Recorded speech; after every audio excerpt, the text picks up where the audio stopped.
अस्सलाम वालेकुम। इस लेक्चर के अंदर हमने डिस्कस करना है प्रायोरिटी इनकोडर को। पहले हमने जो इनकोडर डिस्कस किया था वो हमारे पास बेसिक इनकोडर था। कंडीशन इनकोडर में ये थी कि एक वक्त में एक इनपुट को 1 होना चाहिए, बाकी सबको 0 होना चाहिए। लेकिन आपको पता है कि सर्किट अगर आप बना के यूज़र के हाथ में दे देते हैं तो जब आप यूज़र को देंगे तो हो सकता है वो एक वक्त में एक से ज़्यादा वंस करे, 2 वंस करे, 3 वंस करे। तो अगर वो इस तरह की सिचुएशन हो जाती है तो आपने अपने सर्किट को बताया ही नहीं है कि जब इनपुट पे एक से ज़्यादा वंस आए तो आपने उसमें कैसे बिहेव करना है। तो वहाँ पे आपका सर्किट पजल हो जाएगा। तो उसके लिए अब हम एक नई कंडीशन इंट्रोड्यूस करेंगे जिसको हम कहते हैं डोंट केयर। यानी इनपुट के ऊपर 1 हो या 0 हो, हमें कोई फ़र्क नहीं पड़ता और उसको हम क्रॉस के साइन से रिप्रेजेंट करते हैं। तो अब ये उसी की रिप्रेजेंटेशन है। हमने प्रायोरिटी सेट कर दी है, मतलब सबसे हाईएस्ट प्रायोरिटी F0 की है। यानी अगर यूजर इसको 1 कर दे तो बाकी 1 हो या 0 हो, वी डोंट केयर, आउटपुट के ऊपर इसका कोड आ जाना चाहिए। तो अब अगर 4 भी 1 होंगे तो ज़ाहिर है हमारी टॉप प्रायोरिटी F0 है, जो कि 1 है, तो आउटपुट के ऊपर उसका कोड आ जाएगा। इसी तरह से अगर वो F0 को ऑन नहीं करता, उसको ऑफ करता, तो मैं कहती हूँ नेक्स्ट प्रायोरिटी F1 की। तो अगर वो F1 को 1 कर दे तो फिर बाकी दोनों डोंट केयर, आउटपुट के ऊपर F1 के लिए कोड आ जाएगा। फिर तीसरे नंबर पे मैंने प्रायोरिटी रखी F2 की। अब क्या है, सबसे पहले हमेशा टॉप प्रायोरिटी चेक होती है। अगर ये भी नहीं है, यानी ये भी 0 है, ये भी 0 है, फिर ये चेक होगा। तो अगर ये 1 है तो फिर इसकी वैल्यू 1 हो या 0 हो, वी डोंट केयर, आउटपुट के ऊपर इसका कोड आ जाएगा। और अगर ये तीनों 0 से लास्ट पे F3 है हमारी फाइनल प्रायोरिटी, अगर वो 1 हो तो फिर उसका कोड आ जाएगा आउटपुट के ऊपर। अब देखना ये है कि डोंट केयर की जो कंडीशंस हैं उनको हम मैप में किस तरह से करते हैं। अभी हम पहले देखेंगे इनपुट के ऊपर डोंट केयर अगर आ जाए तो उसको कैसे हैंडल करना है। फिर साथ ही भी हम देखेंगे कि अगर आउटपुट के ऊपर डोंट केयर आ जाए तो उसको हमने किस तरह से हैंडल करना है। तो अब ये मेरे पास सिचुएशन है। अब जहाँ पे भी आपके पास, मैं सिर्फ इक्वेशन बना रही हूँ, आउटपुट ए में हमारे पास इन दो जगह पे 1 है। यहाँ पे जब 1 है तो वैल्यू है 0 0 0 1। तो यानी 4 वेरिएबल के मैप बनाएंगे, 0 0 0 1 के ऊपर 1 कर देंगे। दूसरा वन कहाँ आएगा, 0 0 1 डोंट केयर। जो इक्वेशंस को स्टैंडर्ड बनाने का तरीका है कि एक डोंट केयर है तो दो पॉसिबिलिटीज, या उसकी वैल्यू 0 होगी या उसकी वैल्यू 1 होगी। बाकी सारी वैल्यूज आपने लिख दी अपने पास। अब इनमें आपने देखना होता है कि कोई वैल्यू रिपीट ना हो रही हो। जो वैल्यू रिपीट हो रही है उसको कैंसिल कर देते हैं। तो कोई भी वैल्यू रिपीट नहीं हो रही। अब ये वो आपके पास वैल्यूज हैं, दूसरी वैल्यू आपको गिवन थी 0 0 0 1। तीनों वैल्यूज को देखा कि ये मैप में कहाँ कहाँ पे है, वहाँ पे हमने वंस प्लेस किए और ये दो पेयर्स बन गए, दो दो वाले। ये आगे इसकी क्वेश्चन। अब बी के लिए बनाते हैं। बी हमारे पास इन दो जगह पे 1 है। यहाँ पे जब बी की वैल्यू 1 है तो मेरे पास है 0 0 0 1। तो 0 0 0 1 एक वैल्यू आ गई, ये वाली मैंने यहाँ साइड पे वैल्यू लिख दी है। दूसरी वैल्यू है 0 1 डोंट केयर डोंट केयर। अब दो डोंट केयर है, दो डोंट केयर हो तो चार पॉसिबिलिटी, 0 0 0 1 1 0 1 1। ये वाली वैल्यू दो दफ़ा आ रही थी, इसको मैंने कैंसिल कर दिया। अब जो बाकी की वैल्यूज बच गई हैं उनको हमने मैप में लगाया, तो ये 4 वाला मेरे पास फिर बन गया। और ये आगे इसकी इक्वेशन, फिर ये आगे इसकी सर्किट डायग्राम। इसी की थोड़ी सी एक्सटेंसिव प्रैक्टिस करते हैं। 8x3 का प्रायोरिटी इनकोडर है, हम सिर्फ उसका ट्रुथ टेबल बनाएंगे। प्रायोरिटी सीक्वेंस में मैंने दे दी। उसी तरह सबसे पहले F0 चेक होगा, अगर वो 1 है तो बाकी सारे डोंट केयर। अब अगर F0 ऑन नहीं है, वो ऑफ है, तो फिर F1 की बारी, अगर वो 1 है तो बाकी सारे डोंट केयर। इसी तरह F0 भी नहीं है, F1 भी नहीं है, तो फिर आप F2 को चेक करेंगे, अगर वो 1 है तो बाकी सारे डोंट केयर, आउटपुट के ऊपर उसका कोड। उसी तरह फिर नेक्स्ट F4, फिर F5, F6, F7 याद रखिएगा। जितनी भी टॉप प्रायोरिटीज हैं वो जब तक टॉप प्रायोरिटीज 0 नहीं होती तब तक आप अगली पे नहीं जाते। यानी अगर ये 1 है तो फिर बाकी बेशक सारे 1 हो, आपने उनको चेक नहीं करना, टॉप प्रायोरिटी को आपने आउटपुट के ऊपर देना। और अगर टॉप प्रायोरिटी नहीं है तो फिर सेकंड टॉप प्रायोरिटी, अगर वो भी नहीं है फिर थर्ड, फिर फोर्थ, इस तरह से एक सीक्वेंस में चलना होता है। तो ये आपका बनेगा ट्रुथ टेबल। अब यहाँ पे प्रायोरिटीज मैंने चेंज कर दी हैं, पहले सारे इवन नंबर्स रखे हैं, बाद में सारे ऑड नंबर्स रखे हैं, ताकि थोड़ा सा आपका कॉन्सेप्ट क्लियर हो। इसकी ब्लॉक डायग्राम आ गई है। सबसे पहले टॉप प्रायोरिटी थी F1 की, तो अगर F1 1 है तो बाकी सारे डोंट केयर हो जाएंगे। अब अगर F1 1 नहीं है, वो 0 है, तो फिर अगला इवन नंबर F2, उसको चेक करना, अगर वो 1 है तो बाकी सारे डोंट केयर। इसको यहाँ पे 0 नहीं करना। इसको 0 करने का मतलब ये होगा कि आप कहते हैं कि भाई जब ये दोनों 0 होंगे फिर F2 को चेक करना है। हालांकि ऐसा नहीं, आपने F0 के फौरन बाद F2 को अपनी सेकंड टॉप प्रायोरिटी रखा है। तो अगर ये हमारे पास 1 है तो फिर बाकी सारे don't care. For instance F0 भी 0 है, F2 भी 0, तो फिर अगला इवन नंबर है F4, उसको चेक करना, अगर वो 1 है तो फिर बाकी सारे डोंट केयर हो जाएंगे। F0 भी नहीं है, F2 भी नहीं है, F4 भी नहीं है, फिर F6 की बारी। अगर वो 1 है तो बाकी सारे डोंट केयर। अब इवन नंबर सारे हो गए, अब ऑड की तरफ आ जाते हैं, यानी F0 भी नहीं है, F2 भी नहीं है, F4 भी नहीं है, F6 भी नहीं है, फिर हमने F1 को चेक करना है। तो अगर वो 1 है तो बाकी के सारे डोंट केयर, फिर 0, F0, F2, F4, F6, F1 नहीं है तो फिर अगला नंबर F3, वो 1 है तो उसका कोड इसी तरह से, फिर F5 और फिर फाइनली F7 की बारी आ जाएगी। ओके, अब हम आ जाते हैं एक 2x1 के मल्टीप्लेक्सर की तरफ। मल्टीप्लेक्सर में आपके पास मल्टीपल इनपुट्स होती हैं जो कि हमेशा 2 की पावर में होती हैं, आउटपुट हमेशा 1 की होती है। सिलेक्शन लाइन से आप सिलेक्ट करते हैं कि इनमें से दोनों इनपुट्स के ऊपर जो भी डाटा आ रहा है, आप किस डाटा को आउटपुट के ऊपर भेजना चाह रहे हैं, इसको या इसको। फॉर इंस्टेंस अब जैसे दो में से सिलेक्शन हमने करनी है तो एक सिलेक्शन लाइन काफ़ी है। जब उसकी वैल्यू 0 होगी तो ए का डाटा आउटपुट के ऊपर जाएगा, और जब उसकी वैल्यू 1 होगी तो बी का डाटा आउटपुट के ऊपर जाएगा। यही चीज़ मैंने यहाँ पे मेंशन भी कर दी। तो अब सिलेक्शन लाइन और ये दो इनपुट्स तीनों मिलके डिसाइड करें कि आउटपुट के ऊपर हमें क्या मिलना है। तो ये 3 वैल्यूज आ गई मेरे पास। पहले 4 केसेस में सिलेक्शन लाइन की वैल्यू है 0, तो जब सिलेक्शन लाइन की वैल्यू 0 तो उस वक्त ए का डाटा आउटपुट के ऊपर जाना चाहिए। तो ए पे अगर 0 होगा तो 0 आ जाएगा, और ए पे अगर 1 पड़ा होगा तो 1 आ जाएगा। नेक्स्ट 4 केसेस में सिलेक्शन लाइन की वैल्यू है 1। जब सिलेक्शन लाइन की वैल्यू 1 है उस वक्त बी का डाटा आउटपुट के ऊपर जाना है, यानी 0 है तो 0 और 1 है तो 1। फिर ये इसकी आउटपुट की इक्वेशन आ गई, और ये आ गई इसकी सर्किट डायग्राम।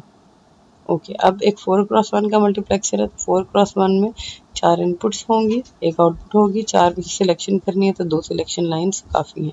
अब अगर मैं इसको बड़ा टेबल बनाना शुरू करूं तो 2 सिलेक्शन लाइंस और 4 इनपुट्स, तो वो 6 इनपुट्स बन जाएंगी, यानी 2 की पावर 6 पॉसिबिलिटीज़ बन जाएंगी। उसको हैंडल करना मुश्किल हो जाएगा, तो उसका हम एक शॉर्टकट निकालते हैं। काम जो मैं करने वाली सारी चीज़ें हैं दैट आर सिलेक्शन लाइंस। तो सिलेक्शन लाइंस की बेस पे हम एक जनरल सा टेबल बना लेते हैं। जब सिलेक्शन लाइन 2 है हमारे पास तो ये 4 पॉसिबिलिटीज आ गई। जब सिलेक्शन लाइन की वैल्यू 0 0 उस वक्त ए का डाटा आउटपुट के ऊपर जाएगा। जब सिलेक्शन लाइन की वैल्यू 0 1 है उस वक्त बी का डाटा आउटपुट के ऊपर जाएगा। जब सिलेक्शन लाइन की वैल्यू 1 0 उस वक्त सी का डाटा आउटपुट के ऊपर जाएगा, और जब सिलेक्शन लाइन की वैल्यू 1 1 है तो उसके बाद डी का डाटा जाएगा। अब ज़ाहिर सी बात, ए की वैल्यू अगर 0 होगी तो यहाँ पे 0 आ जाएगा, अगर 1 होगी तो 1 आ जाएगा। इसी तरह बी के लिए, सी के लिए और डी के लिए। अब अगर हम ऐसा भी इक्वेशन बना दें तो उसमें हम वंस को कंसिडर कर रहे थे, तो उस हिसाब से S0 का कॉम्प्लीमेंट, S1 का कॉम्प्लीमेंट और ए। अब ज़ाहिर अगर ए की वैल्यू 0 होगी तो यहाँ पे 0 आ जाएगा, 1 होगी तो 1 आ जाएगा। इसी तरह S0 का complement S1 B, S0 S1 का कॉम्प्लीमेंट सी, S0 S1 डी, और फिर ये सारी वैल्यूज आपस में प्लस हो गई, और ये आ गई हमारे पास इसकी डायग्राम। फिर ये 8x1 का मल्टीप्लेक्सर है, तो इसी तरह यहाँ पे काम सिलेक्शन लाइंस ने सारा का सारा करना था। 3 सिलेक्शन लाइन थे, 8 पॉसिबिलिटीज। उसी तरह मैंने वैल्यूज असाइन कर दी A B C D E F G, और उन सब के लिए ये इक्वेशन आ गई। फॉर इंस्टेंस इसके लिए आएगी S0 complement, S1 complement, S2 complement A। फिर इसके लिए S0 का कॉम्प्लीमेंट S1, S2 का कॉम्प्लीमेंट C। इसके लिए S0 S1 का कॉम्प्लीमेंट, S2 का कॉम्प्लीमेंट E। इसी तरह इसके लिए S0 S1 S2 H, फिर ये सारे टर्म्स आपस में प्लस हो जाएंगी, और ये आ गई इसकी सर्किट डायग्राम हमारे पास। अब जो अगली चीज़ हमने डिस्कस करनी है वो हम करेंगे डीमल्टीप्लेक्सर। जिस तरह डिकोडर और इनकोडर एक दूसरे के रेसिप्रोकल हैं, इसी तरह मल्टीप्लेक्सर और डीमल्टीप्लेक्सर भी एक दूसरे के रेसिप्रोकल हैं, यानी इनपुट्स आउटपुट्स बन जाएंगे और आउटपुट्स आपके पास इनपुट्स बन जाएंगे। तो हमारे पास क्या होता था, मल्टीप्लेक्सर में हमारे पास एक आउटपुट होती थी और 2 की पावर में इनपुट्स होती थी। तो यहाँ पे अब एक इनपुट आ गई और ये 2 हमारे पास आउटपुट्स आ गई। अब जो सिलेक्शन लाइन है, ज़ाहिर से इनपुट में से तो नहीं सिलेक्ट करना, इनपुट तो हमेशा एक ही होगी, तो वो ये सिलेक्ट करेगा कि इस इनपुट के ऊपर जो डाटा आ रहा है वो इनमें से कौन सी वाली आउटपुट के ऊपर जाए, पहली पे जाए या दूसरी पे जाए। तो अब सिलेक्शन लाइन और I1 ये 2 हमारे पास इनपुट्स हैं और ये 2 हमारे पास आउटपुट्स हैं। जब सिलेक्शन लाइन की वैल्यू 0 होगी उस वक्त इनपुट का जो भी डाटा है वो O1 पे जाएगा, यानी 0 है तो 0, 1 है तो 1। और जब सिलेक्शन लाइन की वैल्यू 1 है तो उस वक्त इनपुट का डाटा O2 पे जाएगा, 0 है तो 0, 1 है तो 1। तो ज़ाहिर है जो बाकी ब्लैंक स्पेसेस हैं उनको हमने 0 से रिप्लेस कर देना है। और फिर ये आ गई उसकी इक्वेशंस और ये आ गई उसकी सर्किट डायग्राम। नेक्स्ट जो हम डिस्कशन करेंगे वो हमारी डिस्कशन होगी 1x4 के डीमल्टीप्लेक्सर के ऊपर। 1x4 के डीमल्टीप्लेक्सर में हमारे पास इनपुट एक है 4 आउटपुट्स हैं, चारों से सिलेक्शन करनी है तो 2 सिलेक्शन लाइंस मेरे पास काफ़ी हो जाती हैं। तो 2 सिलेक्शन लाइंस और 1 इनपुट है तो ये ओवरऑल 8 पॉसिबिलिटीज बनी। पहले 2 केसेस में सिलेक्शन लाइन की वैल्यू 0 0 है तो 0 0 के ऊपर इनपुट पे जो भी डाटा वो O1 को मिलेगा। 0 है तो 0, 1 है तो 1। अगले 2 केसेस में सिलेक्शन लाइन की वैल्यू है 0 1, 0 1 के ऊपर इनपुट का डाटा जाएगा O2 के पास। फिर इसी तरह अगले 2 केसेस में सिलेक्शन लाइन की वैल्यू है 1 0, 1 0 के ऊपर इनपुट का डाटा जाएगा O3 पे और इसी तरह 1 1 के ऊपर जो लास्ट 2 केसेस हैं इनपुट का डाटा जाएगा O4 पे। जितने भी हमारे पास बाकी खाली जगह बच गए उनको हमने 0 से रिप्लेस कर दिया और ये हमारे पास इक्वेशंस आ गई। याद रखिएगा कि ये 4 अलग अलग आउटपुट्स हैं तो इनको आपने आपस में और नहीं करना है। इसकी सर्किट डायग्राम बनेगी। अच्छा जी, अब जो नेक्स्ट हमने डिस्कशन करनी है, हमने थोड़ी सी प्रैक्टिस एग्जांपल्स करनी है डोंट केयर की कि अगर इनपुट के ऊपर डोंट केयर आ जाए तो उसको कैसे हैंडल करेंगे और अगर आउटपुट के ऊपर डोंट केयर आ जाए तो उसको कैसे हैंडल करेंगे। तो ये कुछ रैंडम ट्रुथ टेबल्स मैंने आपके सामने रखे हैं, इनको हम सॉल्व करते हैं। जैसे अब ये पहला केस है तो ये 3 वेरिएबल वाला ट्रुथ टेबल है तो 3 वेरिएबल के मैप बनेगा। आउटपुट्स मैंने सारी 1 रखी हुई हैं, इनको हम सॉल्व करना शुरू करते हैं। आपको मैंने बताया था कि जब इनपुट साइड के ऊपर डोंट केयर हो तो जिस तरह पे क्वेश्चंस को स्टैंडर्ड बनाते हैं वही प्रोसीजर आपने फॉलो करना होता है। तो जैसे यहाँ पे सबसे पहला केस है हमारे पास 0 0 0, सारी वैल्यूज को पहले कॉलम बना के लिख लेते हैं ताकि कोई वैल्यू मिस ना हो जाए। 0 0 0, don't care 1 1, 0, don't care 1 1, don't care, don't care. यहाँ पे कोई भी मिसिंग नहीं है तो कोई ज़रूरत नहीं है इसको डिस्टर्ब करने की। यहाँ पे एक मिसिंग है तो 2 पॉसिबिलिटीज, या उसकी वैल्यू 0 होगी या 1 होगी। जो वैल्यूज फिक्स थी उनको हमने एज इट इज लिखना। फिर इसी तरह यहाँ पे भी एक वैल्यू मिसिंग है तो या तो वो 0 होगी या वो 1 होगी। जो वैल्यूज फिक्स थी उनको हमने लिख दिया। यहाँ पे 2 मिसिंग है तो 4 पॉसिबिलिटी 0 0 0 1 1 0 1 1। जो वैल्यूज रिपीट हो रही थी उनको हमने कैंसिल आउट किया है। लाइक 0 1 1 2 दफ़ा था तो 1 दफ़ा काट दिया, 1 1 1 2 दफ़ा था तो 1 दफ़ा काट दिया ताकि यहाँ पे वैल्यू रिपीटेशन में हमारे सामने ना आए।